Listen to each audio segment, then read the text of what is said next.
that if you told me I had to either carry short-term treasury bills or have index funds and just let that money be invested in America generally, I would take the index funds.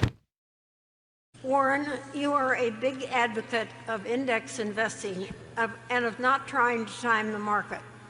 But by your having Berkshire hold such a large amount of cash and T-bills, it seems to me you don't practice what you preach.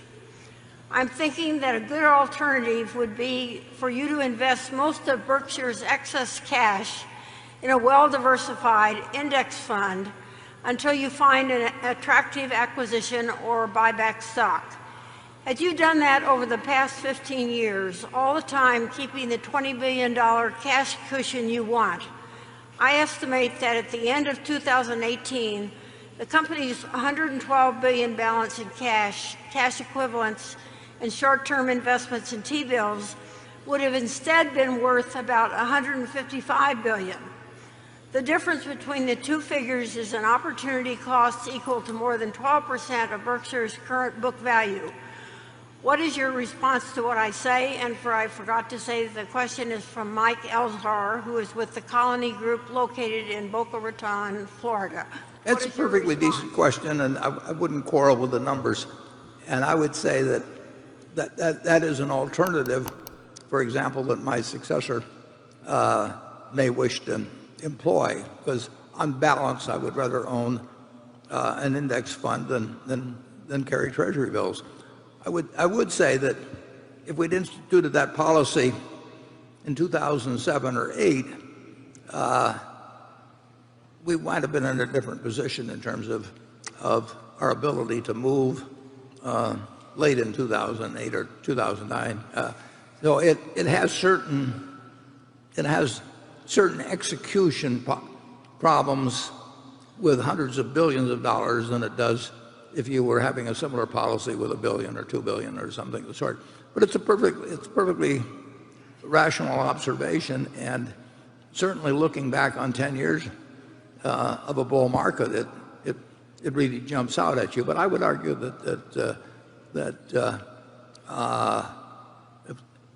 if you were working smaller numbers, it would make a lot of sense. And if we're working with large numbers, it might well make sense in the future at Berkshire to operate that way. We committed $10 billion a week ago, and there are conditions under which, and they're not remote, they're not likely in any given week or month or year, but there are conditions under which we could spend $100 billion very, very quickly. And if we did, if those conditions existed, we'd be capital very well deployed and much better than in an index fund. And so we're operating on the basis that we will get chances to deploy capital. They will come in clumps in all likelihood, and they will come when other people don't want to allocate capital. Charlie, what do you think about it? Well, I plead guilty to being a little more conservative with the cash than other people, but I think that's all right. We could have put all the money into a lot of securities that would have done better than the S&P with 20/20 hindsight. Remember, we had all that extra cash all that period if something had come along in the way of opportunities and so on. I don't think it's a sin to be a little strong on cash when you're as big a company as we are. We don't have to. I watched Harvard use the last ounce of their cash, including all their prepaid tuition from the parents, and plunge it into the market at exactly the wrong moment and make a lot of forward commitments to private equity. And they suffered like 2 or 3 years of absolute agony. We don't want to be like Harvard. Plus timber and a whole bunch of things. What? Plus timber and Yeah. We're not going to change. No.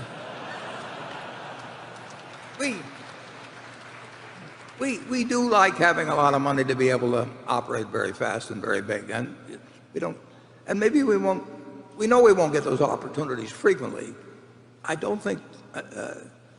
Certainly, in the next 20 or 30 years, there'll be 2 or 3 times when it'll be raining gold and all you have to do is go outside. But we don't know when they will happen, and we have a lot of money to commit. And I would say that if you told me I had to either carry short-term treasury bills or have index funds and just let that money be invested in America generally, I would take the index funds. But we still have hopes. And the one thing you should very definitely understand about Berkshire is that we run the business in a way that we think is consistent with serving shareholders who have virtually all of their net worth in Berkshire. I happen to be in that position myself, but I would do it that way under any circumstances. We have a lot of people who trust us, who really have disproportionate amounts of Berkshire compared to their net worth if you were to follow standard investment procedures. And we want to make money for everybody, but we want to make very, very sure that we don't lose permanently money for anybody that buys our stock somewhere around intrinsic business value to begin with. We just have an aversion to having 1 million plus shareholders, maybe as many as 2 million, and having a lot of them ever really lose money if they're willing to stay with us for a while. And we know how people behave when the world generally is upset, and they want to be with something. I think they want to be with something that they feel is like the Rock of Gibraltar, and we have a real disposition toward that group.